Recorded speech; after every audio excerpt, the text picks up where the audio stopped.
야고보서 7장 이어서 갈 텐데요.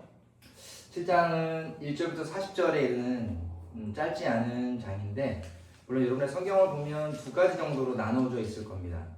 결혼에 대한 얘기와 또 그 외에 또 나눠져 있는데, 저는 7장을 이렇게 읽어보면 두 가지 부분으로 나눠져 있을 수도 있지만 마치 크게 하나의 어떤 공통된 것을 이야기하고 있는 건 아닌가, 그런 생각을 좀 해봤고요.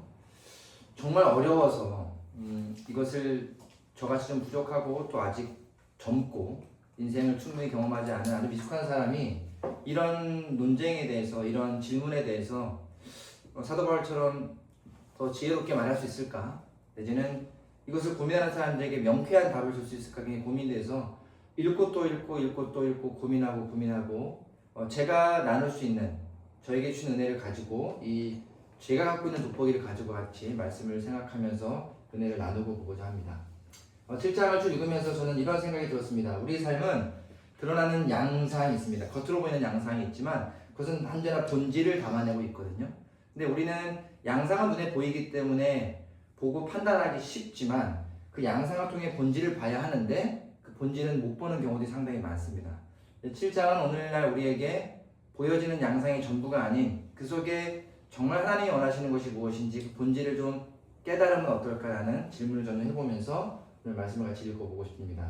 1절부터 40절 좀 긴 말씀이기 때문에 한 절씩 읽으면서 여러분들이 이런 고민을 하시면 좋겠어요. 읽을 때 지금의 나로 이거 읽으면 아마 이해 안 되는 말씀이 많을 거거든요. 읽으면서 불편하고 이거는 좀 아닌 것 같은데, 그래서 그런 게 있을 때마다 한 발짝 뒤로 물러나서 그 양상 속에 어떤 본질을 이야기하고 싶은지를 보면 조금 느껴지는 게 있을 것 같습니다. 같이 한번 오늘 말씀 읽어보도록 하겠습니다. 네, 시작. 너희가 읽으면서 어떤 생각이 좀 드시나요? 저는 처음 그냥 우리가 책을 한 번 읽을 때와 두 번 읽을 때, 세 번 읽을 때 점점 다른데, 처음에 이거 읽으면 저는 인간적으로 이런 생각이 들었습니다. 그러니까 어떻게 하라는 거야? 이게 좀 깊이 보면 모르겠지만 처음 보면 그럴 수 있을 것 같아요. 그러니까 결혼을 하라는 거야? 말라는 거야? 안 하는 게 좋다는 거야? 하는 게 좋다는 거야? 이혼이 나쁘다는 거야? 하라는 거야? 뭐 어떻게? 왜 바울은 이랬다 저랬다 이런 느낌이 좀 들 수 있어요.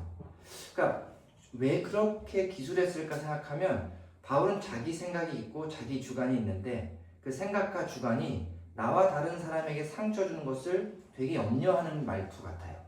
그러니까 이게 저는 일단 하나님이 우리에게 주신 삶의 본질이에요. 자기의 주관과 소신과 소견이 없음을 이야기하는 게 아니라 우리의 신앙 양심에 따른 자기의 부르심의 삶이 있지만 나와 다르다고 할 때 내 것이 옳아라고 얘기하면 의도치 않게 너는 틀려가 되거든요. 근데 바울은 아니, 그것도 나쁜 건 아니야. 하지만 나에게 물으니 나는 이런 삶을 살아. 늘 이런 입장을 취하고 있는 것 같아요. 그래서 이것도 좋은데 이게 더 좋아. 그러니까 우리 이제 제가 신학교 갈 때 교수님들하고 학자들의 이야기를 들어보면 바울은 밸런스가 잘 맞춰지는 사람이지만 근본적으로 뭐랄까 약간은 좋게 말하면 자기 주장이 강한 사람, 나쁘게 말하면 거만한 사람, 이렇게 볼 수도 있다라고 해요. 그런 바울이 그리스도의 종된 나 바울은 이렇게 시작하는 것도 사실은 의도적으로 나는 이렇지만 자기의 기본값을 깔고 시작하는 거다. 그러나 바울의 이 어투를 보면 워낙 배운 게 많고 워낙 똑똑한 사람이다 보니까 되게 주장을 강하게 한다, 이런 얘기를 해요. 바울의 삶을 되게 아이러니하다, 역설적으로 얘기해 보시는 분들이 많아요. 우리 로마서 공부할 때도 그런 느낌 많이 받았는데 여기에도 그런 어투가 분명 묻어 있습니다. 그래서 여러분들도 그거 어떻게 하라는 거야? 이런 고민이 들어요.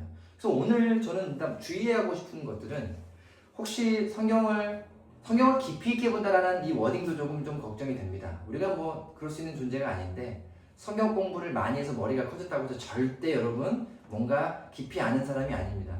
그러나 반대로 성경을 깊이 보려고 노력해보지 않은 사람이 이것을 문자와 글자로 보기 시작하면 오해되는 게 많아요. 봐! 이혼해도 된대잖아.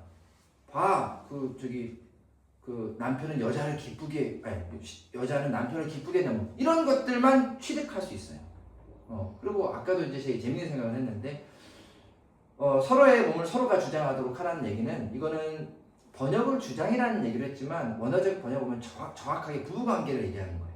그러니까 그거를 예를 들면 봐! 남편이 요구하면 해야 돼, 아내가 요구하면 해야 돼, 이렇게 볼 수도 있고요. 아까 뭐예요? 기도하는 시간 외에는 무조건 해줘야, 이렇게 보면 뭐 여자의 어떤 그 생리 기간에만 기도해야 되나 뭐 이렇게 볼 수도 있는 거잖아요. 그러니까 이건 되게 조심스러운 것 같아요. 그래서 우리 기독교인들이 조심해야 되는 게 뭐냐면 성경 말씀을 지금의 언어로 표현되어 있는 것을 지금의 세계관과 지금의 사회 규범에 넣어가지고 공식화해서 딱 적용하면 불편한 일이 엄청 많습니다. 그래서 저는 이것을 하나의 양상으로 봐야 한다는 거예요. 어떤 양상? 고린도 시대에 고린도 교회가 겪어내고 있는 어려움에 처한 양상. 그래서 여러분 1절을 다시 한번 보시면 뭐라고 되어 있어요? 여러분이 나에게 질문하는 것에 답을 하자면 이렇게 얘기해요. 그러니까 바울은 지금 7장에 대한 얘기는 바울에게 질문을 했다는 거예요. 선생님 이러이러한 문제가 있는데 어떻습니까? 자 그러면 그 문제에 대한 바울의 얘기니까 우리는 역으로 뭘 알 수 있어요? 어떤 문제가 있는지 알 수 있어요. 어떤 문제? 결혼 문제, 이혼의 문제, 그 다음에 할래 무할래자에 대한 얘기, 노예에 대한 얘기, 이런 얘기들이 들어있는 거예요.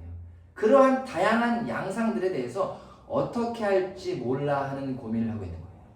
거기에 대한 바울의 마음이죠. 그러면서 가끔 중간이가 어때요? 이건 내 의견이고 이건 주님의 명령이다.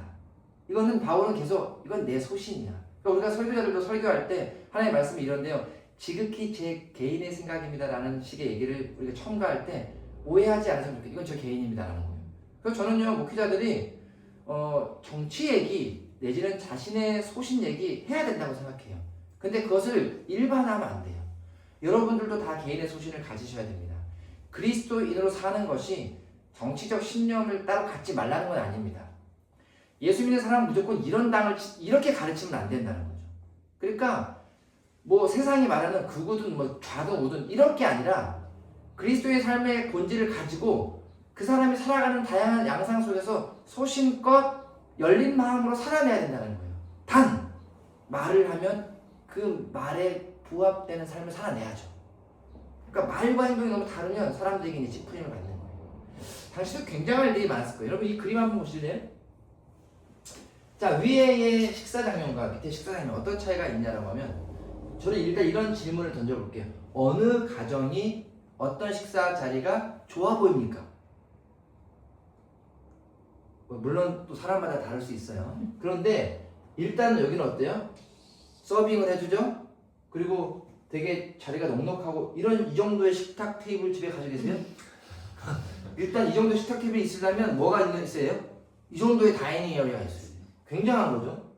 최근에 제가 테이블을 사봤는데 상당히 비싸고 무겁습니다. 이 정도 1층이어야 매달가네요. 이런 거예요. 그리고 뭐 사람이 여러 명 있고 앞에 다 음식이 있고 갖다 달라고 하죠. 아마 이게 이제 영화의 한 장면인 것 같은데 재벌가들의 식사 모습입니다. 자 밑에는 어때요?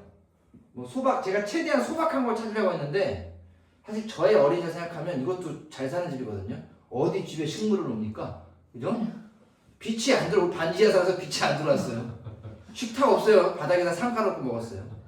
근데 그런 걸 놓자니 좀 그래서 이제 최대한 찾아봤는데 중요한 건 제가 전달하고 싶은 건 뭐냐면 그냥 가족 구성원이 그냥 집밥을 먹는 집 그리고 누군가 서빙하는 멋진 요리를 먹는 집. 근데 어느 것이 더 행복하냐 물어보면 이거는 알 수는 없는 것 같아요. 그런데 여기에 이 사람들의 속마음을 보면 우리 재벌가 알겠지만 서로 부모님이 죽으면 재산이 어디로 가니 세금을 얼마나 내니 뭐 이런 식의 온갖 겉에서는 웃더라도 안에는 수많은 갈등들을 가지고 있는 것들을 일반적으로 알고 있잖아요. 여기는 어때요? 그냥 오늘의 먹는 음식이 좋은 거예요. 조부모님도 있고 엄마 아빠도 있고 애가 뭐 먹는지 그냥 있어도 좋아요. 그래서 겉으로 보기엔 충분히 좋아 보이지만 아닐 수도 있다. 겉으로 보기에는 소박해 보이지만 이 음식이 담아낼 수 없는 넘치는 행복을 가질 수도 있다. 이게 양상이 갖고 있는 한계거든요. 근데 본질은 뭐예요? 둘 다 배를 채우는 거예요. 하나님이 우리에게 주시는 크리스천의 삶의 본질이 무엇인가를 고민하면서 그 양상을 어떻게 풀어갈 것인가를 사실 바울은 이야기하고 있는 것 같아요. 오늘 그러한 관점에서 말씀을 조금 더 들어가 보면 먼저 오늘 1절부터 40절까지 길기 때문에 여러분들이 이 논쟁에 대해서 정리를 할 필요가 있는데 요즘 시대가 정말 좋아졌어요. 제가 여러분들 알고 있는 AI 하나를 써서 고린도전서 7장 요약 좀 해줘봐 이랬더니 야 웬만한 저 신학생이 요약한 것처럼 정말 기가 막히게 몇 초 걸렸는지 아십니까? 1초. 그러니까 여러분 이런 건 좀 사용하셔도 괜찮아요. 요약하고 그거를 가지고 인간의 뇌를 가지고 보세요. 결혼과 성에 대한 권면을 합니다. 그러니까 결혼을 음행 방지하기 위해서 하는 거예요. 그래서 부부에게는 의무가 있대요.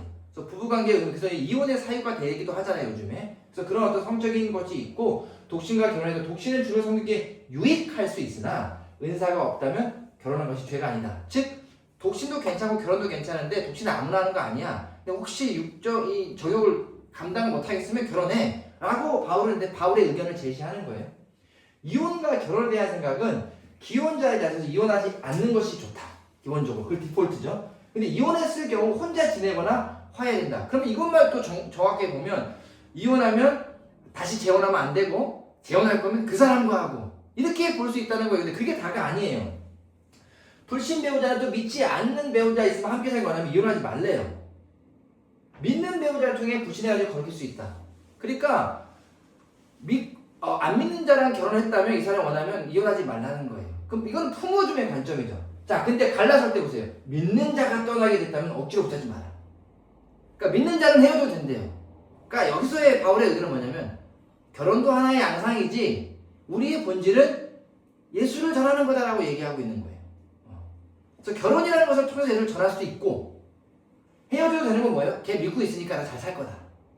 그러니까 바울이 지금 이혼 소송 전문 변호사의 입장이 아니라 지극히 그리스도의 마음을 갖고 있는 사람들이 어떤 것에 질문했을 때 본질적으로 나는 여러분의 양상에 대해서 일일이 다 옳고 그름 보다 어떤 거든지 여러분들이 하나님을 잘 믿고 신앙을 지킬 수 있는 쪽으로 제안을 하고 있다라고 보시면 좋지 않을까 싶어요. 부르심을 받은 상황에 서라 뭐 할래 뭐 할래는 우리가 로마서 통해서 알듯이 바울은 그것은 저를 개의치 않았습니다. 할래든 뭐 할래도 괜찮다. 우리는 그리스도 예수의 십자가로 인해서 구원받은 백성이다. 이 얘기를 하고 있고요. 여전히. 자, 독신과 과부에 대해서는 재림이 임박한 시기이므로 세상 일의 열매에 넘어 얽매이지 마라. 그래서 바울의 관점은요. 나중에도 얘기하겠지만 바울이 왜 독신이라든지 결혼을 굳이 하지 말라고 얘기하냐면 여러 가지 설이 있겠지만 일단 오늘 말씀에 비춰보면 이거예요. 예수님 오실 날이 얼마 안 남았는데 지금 결혼해서 힘 빼지 말고 빨리 지금 한 명을 더 구원해야 된다 이거예요. 그러니까 바울은 지금 요 당시로 보면 우리가 이걸 봐야 돼요. 예수님께서 하늘나라 올라갔을 때 어때요? 내가 성령을 보낼 거고 내가 너희와 함께 있을 거고 내가 곧 너에게 다시 돌아올 거라는 거예요. 그러니까 초대교회 교인들도 그렇고 바울도 그렇고 정말 곧 오실 거라고 생각하고 곧 오실 예수님을 기다렸어요. 어떻게? 세상 끝날까지 내 증인이 되라. 이 말씀 때문에 삶의 목적이 결혼하고 애 낳고가 아니라 당장 한 명이라도 더 예수를 믿게 해야 되는 거예요. 그런데 그렇게 곧 오실 거라는 예수님이 지금 2000년 동안 안 오고 계시잖아요. 우리도 역시 곧 오실 예수님을 기다리지만 그렇기 때문에 결혼도 하지 말고 일도 하지 말고 이렇게 가는 건 지금으로 봤을 때 지금의 관점으로는 이 공식이 조심스럽다는 거죠. 근데 바울이 왜 그렇게 얘기했냐면 그는 정말 임박했다고 느낀 거예요. 그래서 그 부분에 안경을 좀 우리는 벗을 필요가 있다. 주의 일을 염려해서 결혼하지 않는 자는 주를 기쁘게 할 때 오롯이 신경 쓰지만 결혼하면 아내, 남편, 아이 신경 쓸 게 많다는 거예요. 그래서 결혼하는 것도 좋지만 하지 않으면 더 좋아. 왜 그래요? 결혼 자체가 아니라 그게 예수님 전하기가 좋아. 저도 아이를 데리고 해외에 있어서 해봤지만 혼자 할 때가 편해요. 애를 가정에 있으면 생각보다 무겁단 말이죠. 그러니까 바울은 전도 여행을 하든 뭐 하든 목숨의 위태로 받을 때도 똑같아요. 그래서 우리 가끔 그런 첩보 영화 보면 결혼 안 하고 애인 없고 이런 게 필요하잖아요. 그래서 007 보세요. 제임스 본드 힘든 건 그 여자 때문인 거잖아요. 사랑하는 사람이 생기면 걔를 이제 볼모로 잡아가지고 하고 아내를 잡아서 하고 테이큰 영화도 보면 딸을 막 잡아가고 그러니까 가족 건드리면 힘들거든요. 그래서 이 특수요원들은 가족을 이렇게 없이 속이고 있는 경우 혼자 있는 경우가 많은데 자 그래서 요약을 해보면 이렇습니다. 성적 정절을 지키고 부부간의 의무를 다하며 현재 가정 및 사회적 상황에서 주님을 우선으로 섬기는 삶을 살라는 권면입니다. 누구에게요? 고린도 교회. 지금 우리 2026년은 우리 교인들이 아닐 수 있어요.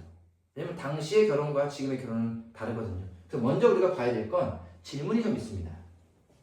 과연 여러분 결혼의 목적이 정욕만인가요?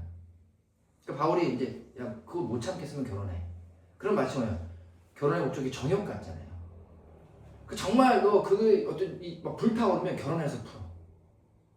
그게 건강한 방법을 제시하는 건 맞지만 마치 결혼의 목적이 정욕만인 것처럼 보일 수 있어요. 아니요, 그렇지 않잖아요. 결혼은요 훨씬 더 많은 걸 포함합니다. 우리 창세기를 통해 하나님이 구약 시대에 홀로 있는 것이 외로워 보여 좋지 않아서 도울 배필을 주잖아요. 그것이 하나님 인류에게 주신 사실 결혼의 원상이거든요. 하나님 안에서 남자와 여자가 합하여 같이 있는 것이 좋은 상태예요. 하나님과 연합된 상태. 그러면서도 어때요? 서로가 서로에게 필요하고 돕는 존재. 그러면서 뭐래요? 생육하고 번성하라. 즉 정욕이 아니라 생명력이에요. 그게 훨씬 더 좀 중요하다고 보는데 당시의 시대의 질문, 우리가 지난번도 봤지만 어때요? 유독 정욕적인 문제가 극에 달았어요. 왜? 사회적으로 너무 오히려 신전에 가서 그걸 이렇게 의식적으로 하다 보니까 너무 통용되는 사회에서 사람들이 이것에 대한 이 욕구가 너무 막 창대했고 그것 때문에 교회도 문제가 되니까 결혼이라는 안전한 형태를 제한하고 있다. 이렇게 봐야 돼요. 그리고 이혼도 막 하는데 이혼이 죄인가요? 당시의 이혼을 봐야 돼요. 지금의 이혼은 여러분 죄 아니라고 저는 얘기를 드리고 싶습니다. 당시의 이혼은요. 여성의 지위가 굉장히 낮았기 때문에 이혼이 아니라 버린 거예요. 그러니까 그리스도인은 그러지 맙시다라는 거예요. 여성을 상품하지 않고 정욕의 필요에 의해서 썼다가 버리 이렇게 하지 말라는 것에 권고를 봐야 하고요. 할래나 무할래나 우리 로마서 통해 알겠지만 그리스도인이라면 이거 율법에 대해서 자유로워야 되는 거예요. 관계없다는 거예요. 만남과 헤어짐이 우리의 삶에 미치는 영향은 무엇인가요? 수많은 사람을 만나잖아요. 누구를 만나도 영향을 받지만 사랑할 수도 있고 헤어질 수도 있고 또 누군가를 만날 수도 있고 그런 것이 무엇인지 지금의 관점으로 보면 다를 수 있다는 거죠. 하나님이 원하시는 또 못하네요. 하나님이 원하시는 우리의 삶은 무엇인가? 이것에 대한 근본적인 고민이죠. 그러니까 이 양상을 통해서 바울이 진짜 당시의 사람이건 지금을 사는 우리에게도 원하는 진짜 삶이 무엇인가를 저는 고민해보고 싶었습니다. 그래서 배경들을 좀 살펴보면 고린도 사회 여성은 굉장히 낮은 지위였기 때문에 아까 말씀드렸죠. 그냥 상품화됐고 버려지는 것을 방지하기 위해 바울은 이야기한 것이다. 성적으로 타락된 사회에서 유혹들이 너무 많았기 때문에 결혼이라는 안전한 장치를 통해 하나님 안에서 건강하고 안전하게 그것을 영위해놔야 된다. 라고 바울은 권면, 제안, 지혜로운 것들을 제안하고 있는 거고요. 바울의 생각과 의견이 중요한데요. 아까 말했듯이 바울은 미혼자로 알려져 있습니다. 물론 이것에 대해서 학자들은 분명히 두 가지로 갈립니다. 바울이 결혼했으나 혼자서 가정을 돌보지 않고 예수님 때문에 다녔다라고 주장하는 사람이 있어요. 그 이유는 유대인이었기 때문에 유대인에게는 결혼이 되게 중요한 거기 때문에 바울도 유대인으로 살면서 했을 것이다. 그러나 예수를 만나고 나서 정말 네 본토 친척 아비집을 떠나고 가족들도 버리고 주를 위해 이러한 관점에서 나갔을 것이다 라고 보는 학자가 있고요. 또 한 사람은 바울이 이렇게 결혼에 대해서 찬성하지 않는 의견을 통해 바울은 미혼일 것이다. 그다음에 많은 어떤 원문들을 풀용해서 바울이 가족들에 대한 언급을 하지 않는 걸 봐서 미혼일 것이다. 이렇게 보는데 뭐가 됐든 우리가 알고 있는 바울은 가정을 돌보는 것에 대한 이야기를 많이 하지 않습니다. 그러니까 바울은 결혼 생활에 대한 경험이 없다고 보는 거예요. 그러니까 그런 삶에 대해서 권면하고 자세하게 지혜를 경험해서 나오는 지혜를 얘기하기가 어려운 거죠. 혼자 있어 보니 너무 주를 전하기 편한 거예요. 그러니까 나처럼 이게 훨씬 편해 라고 이야기하고 있는 거고요. 예수님이 곧 오실 거라고 믿었기 때문에 다른 그 무언가 세상에서 살아가기에 필요한 모든 것들의 우선순위가 곧 오실 예수님에게 맞춰져 있어서 그렇게 권면하고 있는 것이다. 율법이 없는 이방인들의 질문이 있습니다. 자, 유대인들은 율법이라는 가이드라인이 있기 때문에 어떻게 살아야 한다가 있어서 질문을 했을 때 율법이라는 가이드에 탁 걸리기 때문에 이걸 하면 되고 이건 안 하면 되고가 늘 있어요.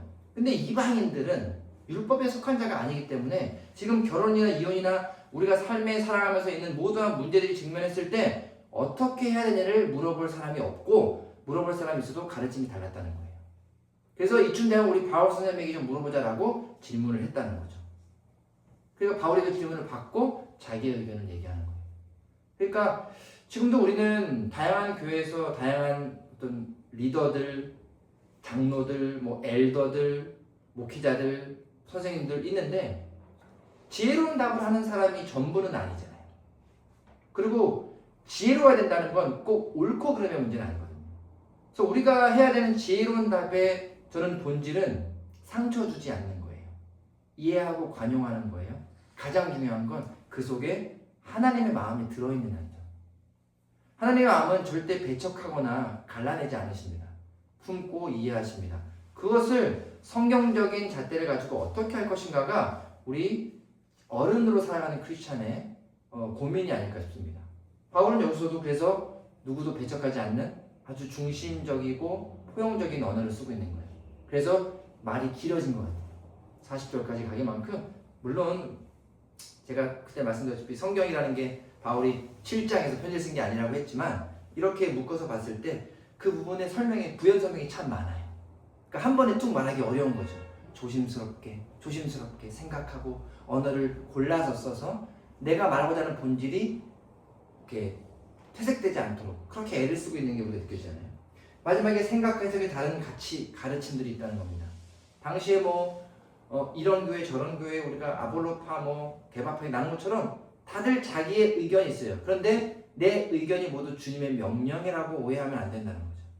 근데 우리는 많이들 그래요.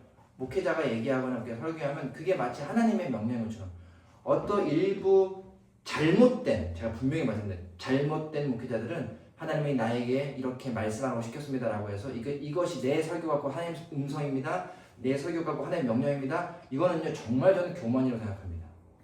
내가 정말 기도했더니 하나님 나의 이런 마음 주셔가지고 제가 고민하면서 이런 것 같아요 라고 성경을 가지고 되게 조심스럽게 얘기하는 것도 어려운데 마치 직통 계시처럼 주님의 명령입니다.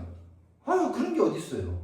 정말 위험한 생각인데 그렇게 느끼는 성도들도 잘못했다는 거죠. 담임 목사님 말씀하시면 예를 들면 담임 목사 어디 집사라고 그러면 사고 이런 사람 있잖아요. 그 다음에 어떤 목회자는 결혼한다고 그러면 헤어지라고 헤어지게 하고 이런 이단들도 있잖아요.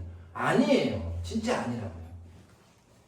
우리 그리스도인들은 예수님을 믿고 구원받으면 휘장이 없다는 건 내가 예수 그리스도 이름으로 하나님과 직접 교제하시고 예배하시고 여러분의 하나님을 만나서 여러분이 그 결정하고 기도하고 그 삶을 살아내고 그 책임을 여러분이 지는 거예요. 그게 우리 각자 하나님을 만나야 된다는 거죠. 근데 그 하나님이 똑같은 하나님이라는 거죠. 그래서 저는 이렇게 좀 결론을 내고 싶습니다. 당시의 양상과 지금의 양상이 다를진데 당시의 본질과 지금의 본질은 같을 거라는 거예요. 그때 하나님이나 지금의 하나님이나 우리에게 원하시는 삶은 무엇일까? 그때 결혼이나 지금의 결혼이나 다른 문화와 어떤 사회적 규범이 있을 거고요. 이혼, 할례, 처녀, 총각, 과부, 신자, 노예 7장에 나와 있는 수많은 양상들이 있겠지만 중요한 건 오실 예수님을 기다리며 사는 삶은 동일한 거예요. 임박했다고 믿고 사는 사람이나 아니면 내 때는 안 오시겠다고 믿고 사는 사람이나 예수를 기다리며 사는 삶이 똑같다는 건데 그러면 기다리면서 어떻게 살아야 되는 거예요? 제가 참 자주 얘기하는 거예요. 예수 믿고 죽으면 제일 편해요. 구원받은 백성으로 죽으면 죄질 일도 없고 유혹에 쓰러질 일도 없어요. 근데 나는 예수를 구주로 고백하고 할렐루야 나 이제 주의 자녀 됐습니다라고 하고 그때 나를 촥 이렇게 데려가시면 좋겠는데 주님은 그러세요. 정말이지? 자 그럼 이제 한번 살아봐. 이거라는 거예요. 이게 어렵잖아요. 살아보면 알죠? 그게 너무 어려워요. 그럼 마치 주님이 요놈이 잘 살아 이렇게 지켜보는 것 같잖아요. 근데 그렇지는 않고 응원하는 거 아닐까요? 부모가 자식을 가르칠 때 제가 자전거 우리 애들 가르칠 때 뒤를 잡아줘요. 걱정하지 마 잡고 있으니까 가. 그러다가 손을 놨다가 잡았다가 계속해요. 그럼 손을 놔요. 아빠가 지금 가고 있어? 그럼 얘는 잡고 있는 것처럼 생각하고 잘 가요. 그러다가 나중에 옆에 뛰면서 이렇게 보고 있으면 그때 알죠. 저는 이때 예수님의 그 마음을 좀 많이 봤거든요. 여러분과 우리에게 너 이제 하나님 자녀가 됐어? 잘 살아봐. 내가 잡고 있을 테니까. 그러다가 잘 살면 놔요. 그러니까 예수님이 날 돌보신 것 때문에 힘내서 잘 살다가 어느 날 주님이 날 놓고 있다는 걸 알면 불안해서 넘어지거든요. 그게 마치 베드로가 주님 보고 바다 위에 걸어가다가 물 보고 넘어지는 거랑 똑같은 것 같아요. 그러니까 주님 우리가 살아갈 때 주님 우리를 응원하시는 존재라 생각하고 내가 주의 손에 도움이 없어도 잘 살아갈 때 엄청나게 행복해 하신다는 걸 기억해야 돼요. 그런데 어쨌든 어려워요.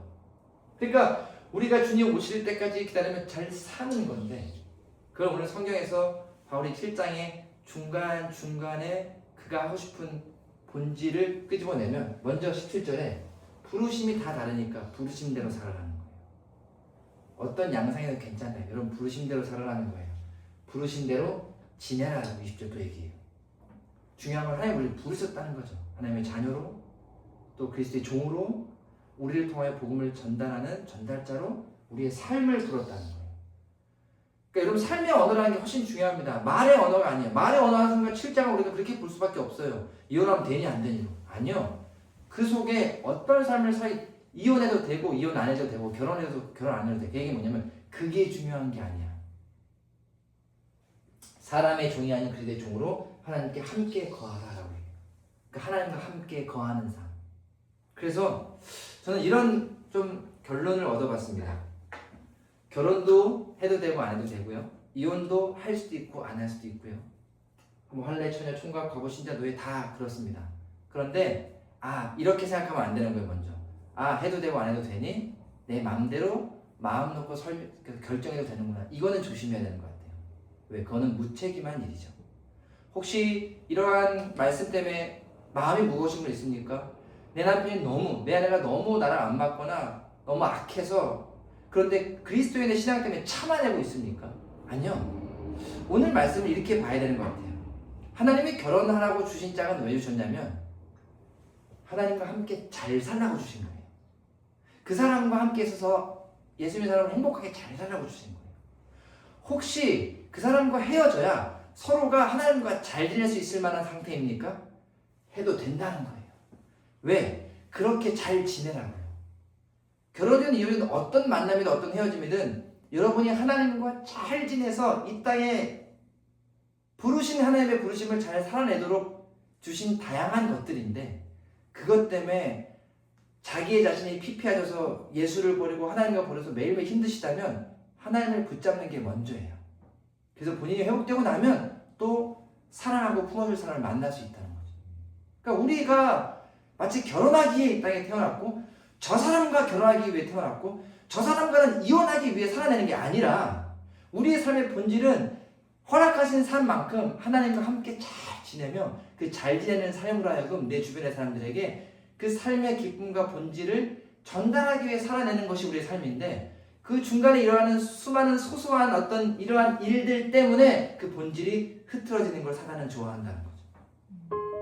여러분 양상 때문에 본질을 버리지 말고 양상의 본질인 양 너무 눌려있지 마시고 지금도 회복해야 되는 그 본질이 무엇인지 고민하시며 지혜롭고 책임감 있고 당당하고 성실하고 겸손한 마음으로 결정하고 살아내고 회복하고 다시 품을 수 있는 그런 저와 여러분이 되면 좋겠다. 그게 제가 고린도 7장을 제 나름 이해한 말씀입니다.